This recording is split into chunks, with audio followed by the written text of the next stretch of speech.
Hello student, आज class 10th ईश्वर पुस्तक भाग 2 से आपके लिए कविता लेकर प्रस्तुत हूँ। सेकंड वाली आपकी है मीराबाई। मीरा के पद बच्चों। मीरा जी का जन्म 1503 ईस्वी में हुआ और 1546 में इनका निधन माना जाता है। मीराबाई एक सगुन उपासक है। सगुन यानी जो ईश्वर के साकार रूप को मानते हैं। जहाँ हमने पिछली बार पढ़ा था कि कबीर दास निर्गुण उपासक थे, उनके अनुसार ईश्वर सब जगह है, उनका कोई रूप रंग आकार नहीं है, वो एक ही ईश्वर में विश्वास करते थे। लेकिन मीराबाई सगुन उपासक है। मीराबाई के अनुसार श्री कृष्ण जो भगवान है, उनका रूप है, रंग है, आकार है और उनके कार्य हैं।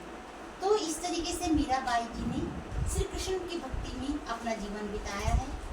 मध्यकालीन भक्ति धारा की कवि हैं और इनका पूरा जीवन एक प्रेरणादायी रहा है। इन्होंने संसार के सुख सुविधाओं का त्याग कर दिया है और सब कुछ छोड़कर श्री कृष्ण की भक्ति में लीन हो गई है। वृंदावन में जाकर अपना समय बिताया है। कहते हैं पारंपरिक संतापों से मुक्ति पाने के लिए मीरा घर द्वार छोड़कर वृंदावन में जा बसी थी और कृष्ण में हो गई थी, पूरी तरह से कृष्ण की भक्ति में लीन हो गई थी। इनकी रचनाओं में इनके आराध्य कहीं निर्गुण निराकार ब्रह्म, कहीं सगुण साकार गोपी वल्लभ श्री कृष्ण और कहीं निर्मोही परदेसी जोगी के रूप में संकल्पित किए गए हैं। तीनों तरीके के रूप का इसमें श्री कृष्ण जी का वर्णन किया गया है। मैं गिरधर गोपाल के अनन्य और एकनिष्ठ प्रेम से अभिभूत हो उठी है। अनन्य जिसके समान न अन्य यानी कोई दूसरा ना हो, एकनिष्ठ यानी एक ही ईश्वर में जिसकी निष्ठा हो, विश्वास हो, उससे वो अभिभूत यानी प्रेरित हो गई है, भर गई है। प्रस्तुत पाठ में संकलित दोनों पद मीरा के इन्हीं आराध्य को संबंधित है। आराध्य यानी जिसकी आप पूजा करते हैं, जिसकी आप आराधना करते हैं, ईश्वर। मीरा अपनी आराध्य से मनोहार भी करती है, लाड़ भी लड़ाती है। मनोहार यानी निवेदन करती है, विनती करती है, प्यार भी करती है, तो अवसर आने पर उलाहना देने से भी नहीं चूकती, उनको ताना भी मारती है। उनकी क्षमताओं का गुणगान स्मरण कराती है कि कृष्ण कितने शक्तिशाली है, कब कब उन्होंने कैसे कैसे कर किस किस की मदद की, ये सब भी याद दिलाती हैं। तो उनके कर्तव्य याद दिलाने में भी देर नहीं करती। कौन? मीराबाई। तो आज हम पढ़ेंगे मीरा के पद। मीरा के पद।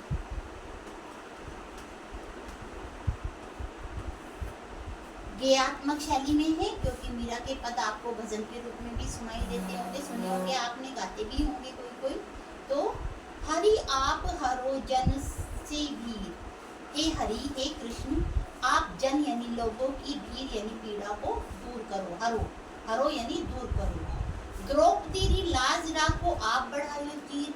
आपने महाभारत में पांचों पांडव की पत्नी द्रौपदी का आपको पता है ना, द्रौपदी की लाज बताई थी जब दुशासन ने भरी सभा में उनकी साड़ी खींचकर उनको निर्वस्त्र करना चाहा, तो उस समय उन्होंने श्री कृष्ण को याद किया और श्री कृष्ण ने उनकी मदद की, उनके वस्त्र को बढ़ाकर। भगत कारण रूप न धरी धरियो आप शरीर। आपने भक्त प्रहलाद के लिए नर यानी मनुष्य, हरि यानी सिंह, नरसिंह का रूप धारण किया था और किसको मारा था? हिरण्यकश्यप को मारा था, प्रहलाद को बचाया था। बूढ़ तो गजराज राख्यो काटी कुंजर पीर। और आपने बूढ़ते यानी डूबते हुए गजराज यानी हाथी को, ऐरावत हाथी को बचाया था, मगरमच्छ को मारकर उसकी पीड़ा को दूर किया था जब वो पानी में डूबने वाला था, मगरमच्छ उन्हें पकड़ने वाला था। दासी मीरा लाल गिद्दर हरो मारी भीड़। तो मीराबाई कहती है, हे स्वामी मैं तो आपकी दासी हूँ। दासी यानी सेविका। दासी पर क्या मतलब होता है? सेविका। तो आप मेरी भीड़ यानी मेरी पीड़ा भी दूर कीजिए। ये मीराबाई श्री कृष्ण से निवेदन करती हैं और उनके कर्तव्यों की याद दिलाती हैं। आगे पढ़े। श्याम मानी चाकर राखो जी। अब दूसरे में श्री कृष्ण से मीराबाई निवेदन कर रही हैं कि वो उन्हें अपनी सेवा में रख लें, चाकर बना लें यानी नौकर रख लें, दासी रख लें। गिरधारी लाला मैंने माने चाकर राखोगे। ये गिरधारी, गिरधारी गिरी को धारण करने वाले श्री कृष्ण, जिन्होंने गोवर्धन पर्वत को अपनी उंगली को उठा लिया था, तो उनसे निवेदन कर रही है कि मुझे अपनी दासी बना लो। क्या कह रही है कि जब मैं आप मुझे दासी बनाओगे तो मैं क्या क्या करूंगी। चाकर रहस्यु बाग लगास्यु निटुट दर्शन पास्यु, मैं आपकी चाकरी करते हुए, अपनी सेवा करते हुए क्या करूंगी, आपके लिए सुंदर बाग लगाऊंगी, बागों का निर्माण करूंगी, और नित उठ सुबह रोज आपके दर्शन पाऊंगी। वृंदावन की कुंज गली में गोविंद लीला कास्यु, और वृंदावन की कुंज गली, कुंज यानी वो गली, वो छोटा रास्ता, नैरो जो रोड होती है उसकी, जिसके दोनों तरफ पेड़ हो, कुंज गली जिसके दोनों तरफ पेड़ हो, उस गली में मैं आपकी लीला के गुणगान गाऊंगी, आपकी महिमा के गीत गाऊंगी, भजन गाऊंगी। चाकरी में दर्शन पास्यु सुमरन पास्यु खर्ची, आपकी सेवा करते करते मैं क्या करूंगी, आपके दर्शन प्राप्त करूंगी। और सुमरन पास्यु खर्ची, और अपने समय को किसमें खर्च करूंगी, आपके नाम स्मरण में, सुमरन में आपके नाम याद करने में अपने समय को खर्च करूंगी।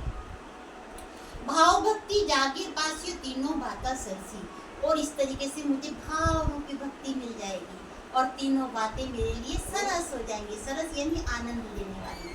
तीन बातें कुछ कौन कौन सी, एक तो आपके दर्शन, एक आपका नाम स्मरण, और एक आपकी भक्ति। तो ये तीनों बातें मुझे आनंद देंगी, सरस लगेंगी।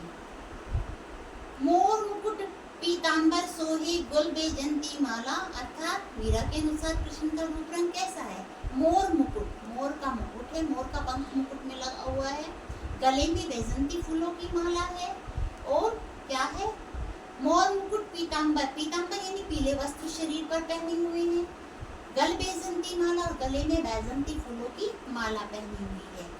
वृंदावन में धेनु चरा में, और वृंदावन में धेनु, धेनु मीन्स गाय, धेनु का क्या मतलब है, गाय, गाय चराते हैं। मोहन मुरली वाला यानी मन को मोहने वाले,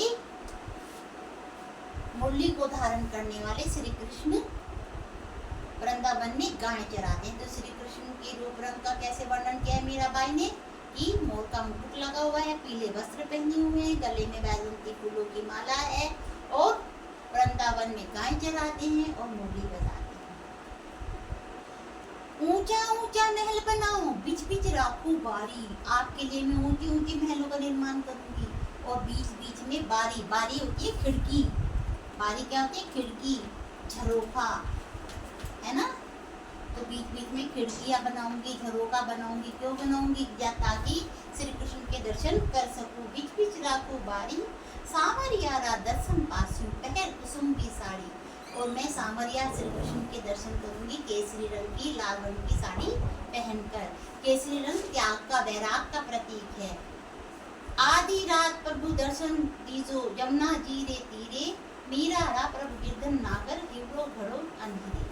अर्थात आधी रात को जब श्री कृष्ण यमुना के किनारे रास रचाते हैं गोपियों गोवालों के साथ, जब महारास रचाते हैं, तो तब मैं श्री कृष्ण के दर्शन करूंगी यमुना के किनारे से। श्री कृष्ण आपसे मिलने के लिए मेरा हिवड़ा, हिवड़ा यानी हृदय, हिवड़ों का मतलब क्या है, हृदय, बहुत अधीर है यानी बेचैन है। हिवड़ों का मतलब हृदय, अधीर का मतलब बेचैन, व्याकुल। आपसे मिलने के लिए मेरा मन बहुत ही व्याकुल है, बेचैन है। तो हे श्री कृष्ण, मैं आपसे मिलना चाहती हूँ, आपकी भक्ति करना चाहती हूँ, आप मुझे अपनी दासी बना लें। तो इस तरीके से दो पद आपके पाठ्यक्रम में, सिलेबस में दिए हुए हैं। उम्मीद करती हूँ आपको समझ में आया होगा मीरा के पद, और इसी के बेस पर इसके क्वेश्चन आंसर हैं। पहले पद में मीरा ने हरि से अपनी पीड़ा करने की विनती किस प्रकार की है, पढ़ा हमने अभी। द्रौपदी की लाज बचाई, प्रहलाद की रक्षा की, हाथी को बचाया, है ना, ऐसे हमारी भी रक्षा करो। दूसरे पद में शाम की चाकरी क्यों करना चाहते हैं, ताकि उनका नाम स्मरण कर सके, उनके दर्शन पा सके, उनकी भक्ति कर सके और अपने जीवन को सफल बना सके। मीराबाई ने श्री कृष्ण के रूप सौंदर्य का वर्णन वही कि मोर का मुकुट है, पीले वस्त्र हैं, गले में बैजंती फूलों की माला है, और गाय चरा रहे हैं और मुरली बजाने वाले हैं। मीरा की भाषा शैली प्रकार बच्चों, मीरा की भाषा शैली राजस्थानी ब्रज भाषा है। उनके जो पद हैं वो गेयात्मक हैं, गाने योग्य हैं, उनमें भाव भक्ति है, भक्ति काल की कृष्ण है। संतों के बीच बैठ बैठ कर मीराबाई ने कृष्ण की भक्ति की है, तो उनके भजनों में बहुत ही प्रभाव बन पड़ा है। लोग बहुत कृष्ण धारा की तरफ दौड़ पड़े हैं और कृष्ण की महिमा के गुणगान मीराबाई ने गाए हैं राजस्थानी ब्रज भाषा में। श्री कृष्ण को पाने के लिए क्या क्या कार्य करने के लिए तैयार है, हमने पढ़ा अभी दूसरे पैरे में। बाग लगाएंगी, खिड़की बनाएंगी, कुंज गली में उनकी लीला के गुणगान गाएंगी, है ना। बड़े बड़े महलों के बीच में खिड़की रखेंगी, रात को भी उनसे मिलने के लिए जाएंगी।